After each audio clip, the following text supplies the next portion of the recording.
अगर आपने यूके के अंदर स्कूल के लेवल पे टीचिंग करनी है, यहाँ पे टीचिंग असिस्टेंट बनना है और प्रॉपर टीचर बनना है, तो वो कैसे बनेंगे? आज की इस वीडियो के अंदर मैं आपको बताऊँगा। मेरा नाम डॉक्टर अली हैदर है। I am a senior lecturer digital marketing और मैं काफ़ी अरसे से यूके में डिफरेंट यूनिवर्सिटीज़ में पढ़ा भी रहा हूँ।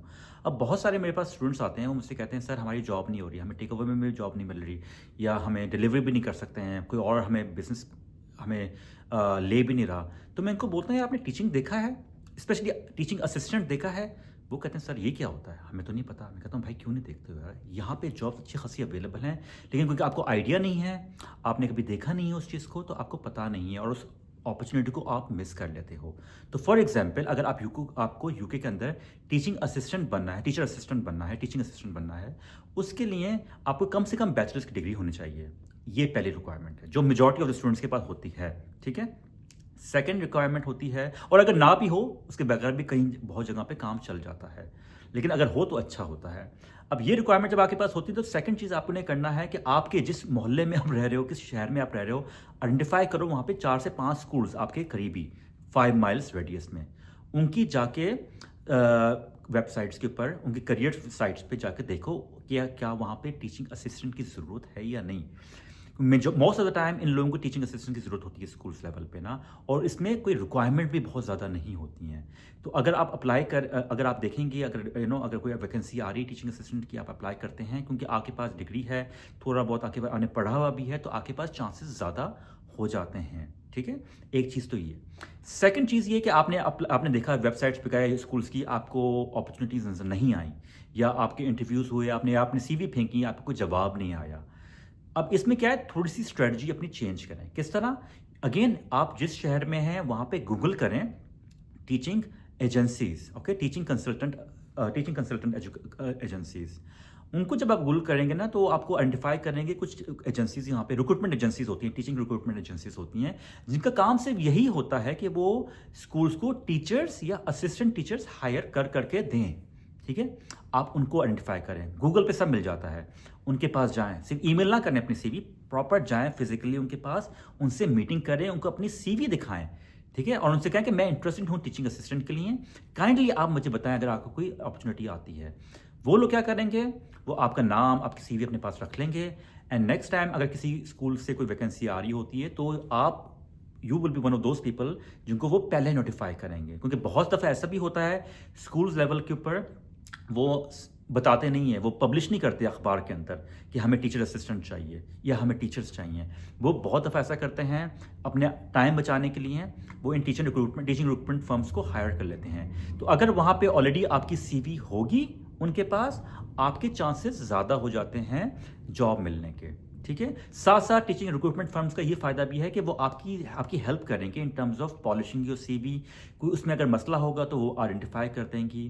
तो ये भी एक तरह से आपको फ्री सर्विस होती है, और उसमें कोई पैसे कोई चार्ज नहीं करता आपको। ऐसा नहीं है कि वो रिक्रूटमेंट वाले ये आपको बोलें कि अगर आपको जॉब मिल जाती है तो हमें इतने परसेंटेज आप दोगे। नहीं, ये काम वो अपने स्कूल से करते हैं, आपको कोई 1 पाउंड देने की भी ज़रूरत नहीं पड़ती है। ठीक है। तो ये चीज़ है। अब सेकंड चीज़, आप मुझसे अगर पूछें कि सर नहीं, मैं टीचिंग असिस्टेंट में इंटरेस्टेड नहीं हूँ, मैंने प्रॉपर एक फुल टीचर बनना है स्कूल के अंदर, इंग्लिश सिखानी है, मैथ सिखानी है, एंड वट नॉट। अब इसके लिए ये थोड़ा सा ट्रिकी है, यहाँ पे थोड़ी ज़्यादा आपको क्वालिफिकेशन चाहिए होती हैं। तो मिनिमम क्वालिफिकेशन अगेन आपके पास बैचलर्स है, वेरी गुड, मास्टर्स है, इवन बेटर।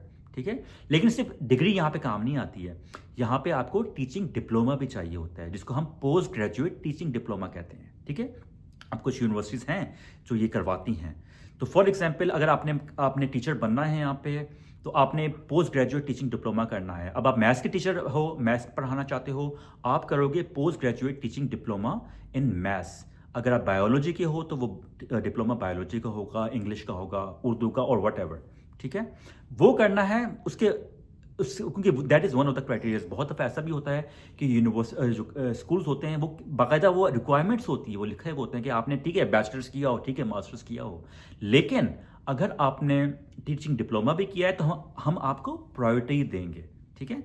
नेक्स्ट इंपॉर्टेंट चीज़ जो होती है बिसाइड टीचिंग डिप्लोमा, जिसके बगैर आप एटलीस्ट यूके के अंदर स्टेट लेवल के स्कूल में बिल्कुल नहीं पढ़ा सकते, वो होता है QTS, टीचिंग लाइसेंस जो कहते हैं, क्वालिफाइड टीचिंग स्टेटस। अब अगर आपके पास ये क्वालिफिकेशन है, ये लाइसेंस है, तो ऑटोमेटिकली आपके चांसेस ज़्यादा हो जाते हैं। इसके बगैर आप प्राइवेट स्कूल में तो पढ़ा सकते हो, लेकिन यहाँ के जो लोकल स्कूल्स होते हैं, जो गवर्नमेंट स्कूल होते हैं, स्टेट स्कूल होते हैं, उसमें पढ़ाने के लिए आपके पास QTS भी होना चाहिए। अभी कहाँ से मिलेगा? अगेन कुछ यूनिवर्सिटीज़ हैं जो, अगर आप PG post graduate teaching diploma कर रहे हैं, तो वो कुछ यूनिवर्सिटीज़ हैं जो आपको कहेंगी कि हम आपको ना सिर्फ डिप्लोमा करवाएंगे, बल्कि हम आपको जो QTS लाइसेंस है, टीचिंग लाइसेंस है, वो भी लेके देंगे। For example university of derby करती है, कोवेंट्री के बारे में भी मैंने सुना है, आप डबल चेक कर सकते हैं, and there are other universities जो आपको हेल्प करती हैं। तो ये कुछ चीज़ें हैं गाइस, अगर आप इसको फॉलो कर लें, आपको यहाँ पे ना सिर्फ टीचिंग असिस्टेंट बन सकते हैं, बल्कि आप चाहें, अगर आप पोस्ट ग्रेजुएट डिप्लोमा भी करते हैं और QTS qualified teaching status, teaching license आपके पास है, तो यहाँ पे आप UK में पढ़ा भी सकते हैं, ठीक है, एज अ टीचर प्रॉपर।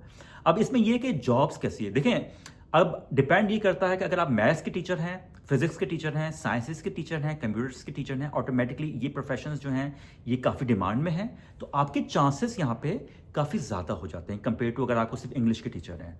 तो अगेन जॉब की जो अपॉर्चुनिटीज़ हैं मिलने की, चांसेस जो हैं डिपेंड करता है ना सिर्फ कि आपके पास क्वालिफिकेशन हो, बल्कि आप जो पढ़ा रहे हैं, जो आपकी स्पेशलाइजेशन है, क्या उसकी डिमांड है भी या नहीं। फॉर एग्जाम्पल, मैंने सुना है, आप डबल चेक कर लीजिएगा, कि अगर आप इंटरनेशनल स्टूडेंट हैं लेकिन आपके पास समहाउ ये टीचिंग लाइसेंस वगैरह है और आप फिजिक्स पढ़ा रहे हैं, तो ऑटोमेटिकली आपको प्रायोरिटी दी जाती है, आपको ज़रा आसानी से जॉब स्पॉन्सरशिप भी मिल जाती है। क्यों?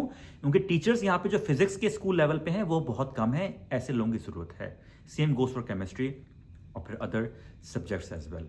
तो ये थोड़ी थोड़ी चीज़ें हैं गाइज, अगर आप इसको जहन में रखेंगे और ये जो मैं रिक्वायरमेंट्स कह रहा हूं इनको फुलफिल भी करेंगे, तो ऑटोमेटिकली आपके चांसेस ज़्यादा हो जाते हैं टीचिंग प्रोफेशन के अंदर आने के। ठीक है, थैंक यू।